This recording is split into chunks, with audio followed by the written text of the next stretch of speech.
Olá, galera, tudo bem? Para vocês que vão fazer o Enem, eu preparei esse vídeo especial para a gente conversar um pouquinho sobre como proceder na hora de fazer a redação, tá? Bom, então o primeiro passo que a gente vai fazer é trabalhar a temática, certo?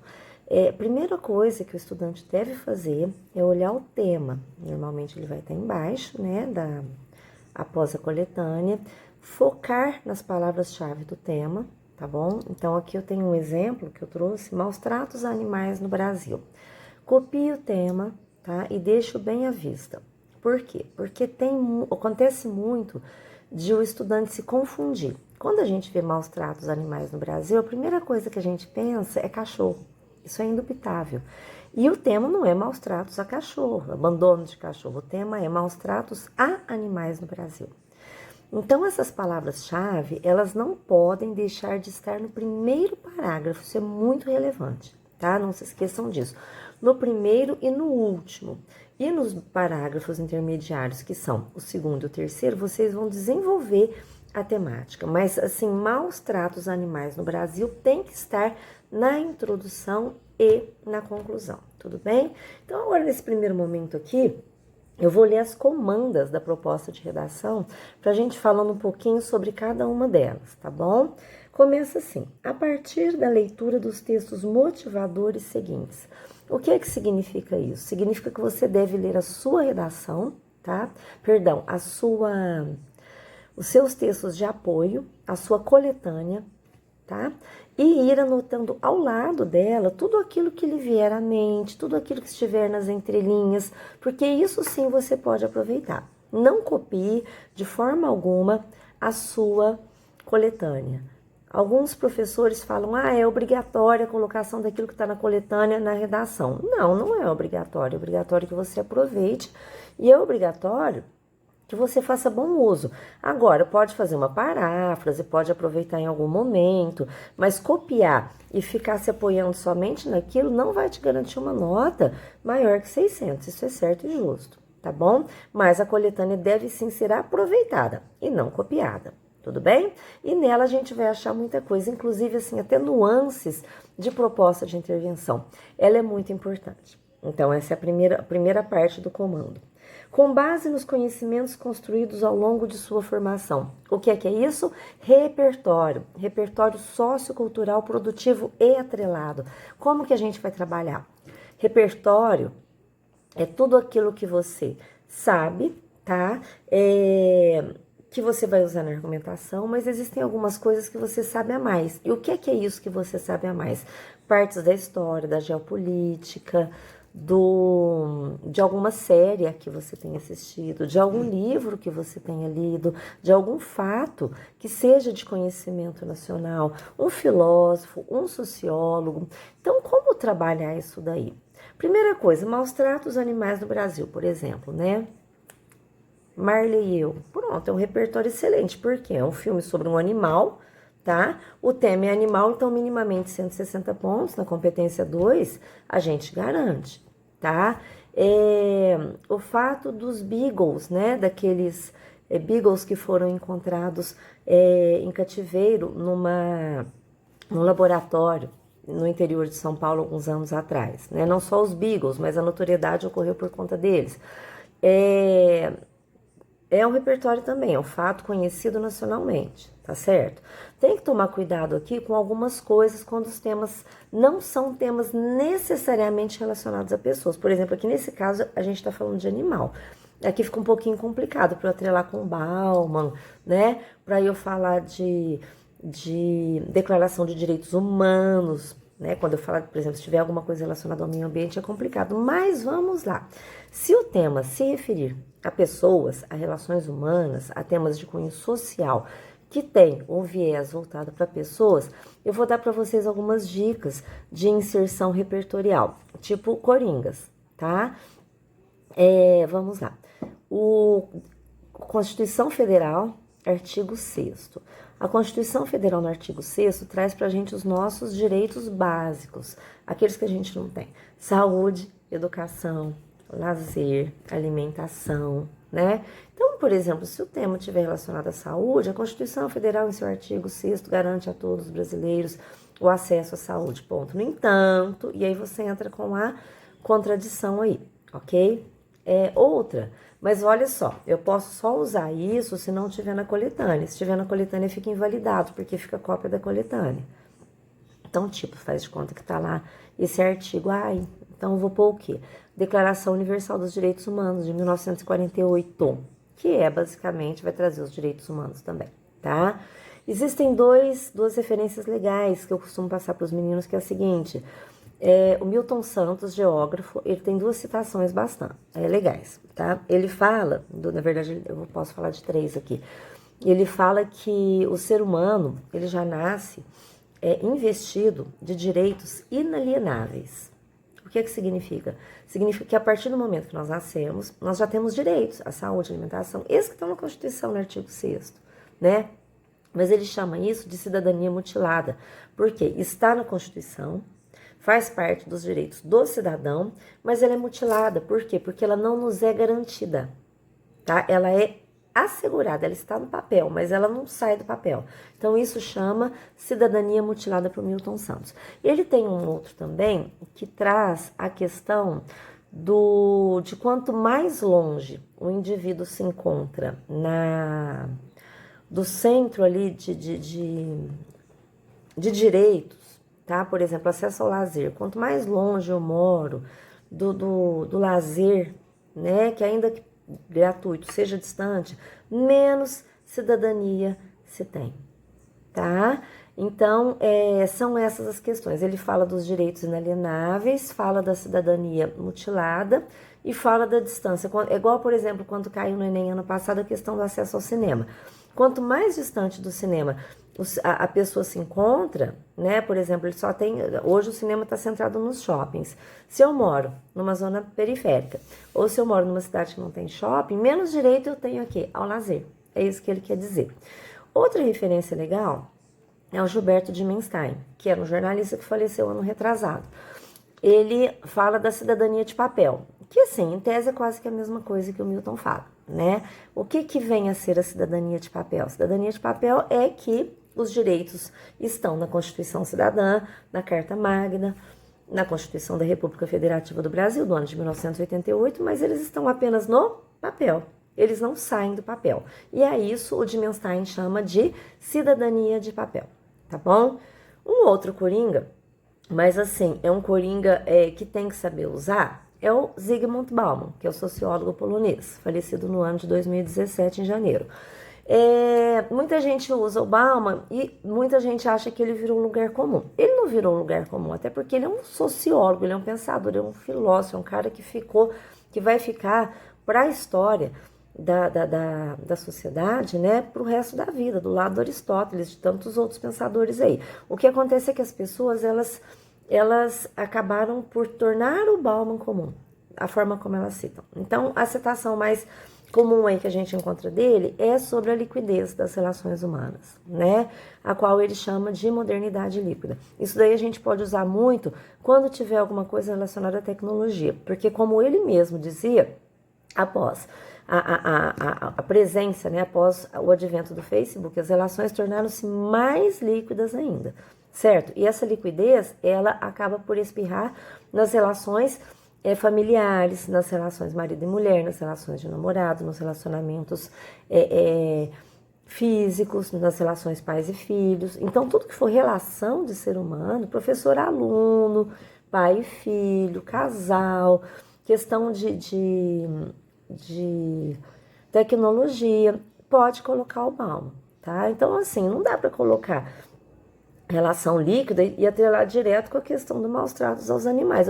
Eu até consigo fazer isso, mas eu preciso fazer uma ponte, tá bom? Então, falei dos textos motivadores, falei do repertório. Redige um texto dissertativo e argumentativo em modalidade escrita formal da língua portuguesa. Aqui eu tenho 2 comandos. Um comando é, faça uma dissertação. Eles colocam isso porque tem umas aves raras aí que gostam de desenhar, de fazer poesia, contar a história da vida. Então, assim, a dissertação ela tem introdução, 2 parágrafos de desenvolvimento e a conclusão. Os parágrafos de desenvolvimento são maiores que a introdução e que a conclusão, tá? Eu não posso conversar com o leitor, eu não posso me inserir, usar eu não posso, não é inteligente nem interessante usar nós, usar o você é proibido. Isso faz parte de um texto dissertativo e argumentativo. Com relação à escrita formal da língua portuguesa, é interessante que nós nos atentemos ao seguinte: falhas, elas acontecem, nós temos as nossas falhas, a gente erra, mas o grande problema é, errar pode, mas eu não posso errar muito, e eu não devo errar em dois, eu tenho que ficar atenta a 2 coisas, eu não posso chegar errando, sabe, tem gente que já começa a primeira palavra errando, e aí já é aquele baque para o leitor, né, para o corretor. Agora, o grande problema mesmo está no último parágrafo. Isso daí já é constatado, eu corrijo textos, né, loucamente aí, e a gente vê muito isso, inclusive neurolinguisticamente, o último parágrafo é o momento que a gente erra muito, que é a hora que você já está cansado, querendo abandonar o texto. Os acidentes, eles acontecem quando nós estamos próximos às nossas casas. A gente relaxa, e no que a gente relaxa, a gente abandona. Então, muita atenção no final, ao final do texto, tá? Faz a redação, vai para sua prova. Ah, uma dica que eu queria falar. Quando que eu faço a redação? Antes, que a cabeça vai estar limpinha. Faz a redação, deixa ela pronta, tá? Vai para a prova. Na prova, se você não lembrar de nenhum repertório, na prova você continua. De que maneira? Você vai achar ali alguma dica. Olha só, quando caiu manipulação de dados pela internet, tinha referência ao 1984 do George Orwell na prova de inglês. Quando caiu violência contra a mulher no Brasil, questão de português, Simone de Beauvoir falando, não, mulher, não se nasce mulher, torna-se mulher. Então eu posso pegar dali e colocar, tá? Numa boa. E aí, sobre o tema maus tratos animais no Brasil. O tema, pegar a temática completa, já falei, colocar no parágrafo da introdução, no parágrafo de conclusão, e se lembrar de desenvolver durante toda a redação essa temática. Pode falar de cachorro? Pode, mas lembra que eu tenho rodeio, vaquejada, carrocinha, maus tratos contra animais domésticos, não domésticos, a questão do circo, né? As gaiolas, né? O tráfico de animais silvestres, a questão das baleias, enfim, é maus tratos a animais, não é o cachorro, tá bom? E apresentando proposta de intervenção. A proposta de intervenção ela tem que ter 5 elementos. Quem, que é o agente, vai fazer o que é a ação, como, que é o modo meio, para que é o efeito, e o detalhamento. Você pode detalhar qualquer um desses 4 itens. Eu faço o seguinte: agente, eu vou ensinar para vocês assim, agente, quem? O governo, as escolas, as ONGs. Vai nessa ordem, para facilitar para o corretor.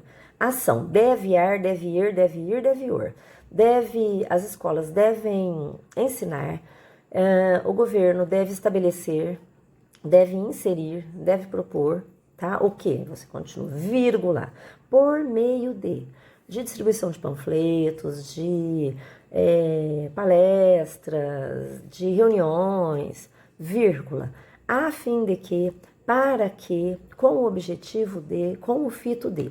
Nisso eu coloquei 4 dá 160 pontos, faltou o detalhamento. O detalhamento é o seguinte, tem 2 formas de a gente detalhar que ficam legais. A primeira, aliás, na verdade eu gosto que faça as 2, porque vai que o corretor não vê uma das 2, ele enxerga e você ganha 200, né? Se ele enxergar uma, eu ponho nas pontas. Então eu ponho assim, portanto, vamos pensar lá na conclusão, né, na proposta. Portanto, medidas se fazem necessárias para mitigar essa problemática, né? Então, você põe assim, para tanto, vírgula, o governo federal, vírgula, detalhe o governo federal, que é o agente máximo que rege a sociedade, papapá. Ou as escolas, vírgula, que são locais de interação social entre crianças e adolescentes. Detalhou. No que eu detalhei, fechou. Mas eu posso também detalhar lá no final. Eu fiz a proposta de intervenção e eu detalho no final. Eu posso pôr assim, vírgula, em longo prazo, essa mazela social não mais perdurará. Quer dizer, o detalhe é o efeito. É o efeito do efeito que eles falam. Outra coisa, a proposta de intervenção, ela tem que ser o quê? Ela tem que ser completa, tá? Mas ela tem que cobrir os 2 problemas que você apresentou ao longo do texto. Porque você vai apresentar 2 problemas. tá? Maus tratos animais no Brasil. Por que acontecem os maus tratos aos animais? Por causa disso e daquilo. Então, o disso tem que ter uma solução e o daquilo também tem que ter. Se a sua proposta de intervenção não resolve tudo, faz uma completinha no final, faz uma curtinha no começo e uma completinha no final. Faça duas, mas tem que ter uma completa, tem que estar perfeita. Voltando ao repertório, só um detalhe, evita fazer um repertório só, tenta fazer dois, porque às vezes um não ficou bom, o outro tá legal. E procura colocar um repertório bem no começo, no início, começando a redação. A Constituição Federal, em seu artigo 6º, garante a todos os cidadãos o direito ao lazer, ponto. No entanto, e desenvolve. Isso ocorre devido a X e Y, ponto. Portanto, medidas são necessárias. Eis a introdução, tá bom? Chegou. Selecione, organize e relacione de forma coerente e coesa argumentos e fatos para a defesa de seu ponto de vista. Coerente e coesa, coesão, tá? Coesão é o seguinte, ela deve ser trabalhada em todos os parágrafos. No primeiro parágrafo, após cada ponto final, você põe um coesivo. Nesse contexto, nesse âmbito, sob essa esfera. Começou o segundo parágrafo, você põe sob essa perspectiva. Tá? Não põe em primeiro lugar, primeiramente, porque o Enem não vai aceitar. Primeiramente nem existe, não tem nem quem pensar, mas em primeiro lugar não vai aceitar. Então lá, começo do segundo parágrafo, sob essa perspectiva, ponto final, nesse contexto, nesse âmbito, nessa égide, sob essa esfera, dessa forma, desse modo, e aí vai. Conclusão, portanto, destarte, dessarte, tá bom? Não repitam os coesivos, não repitam, porque senão vocês não vão ganhar pontos, não vão ganhar os 200 pontos, ok? Deixa eu voltar uma coisinha aqui, eu vou lembrando, vou voltando. Na proposta de intervenção, cuidado com direitos humanos, prisão perpétua não pode, castração não pode,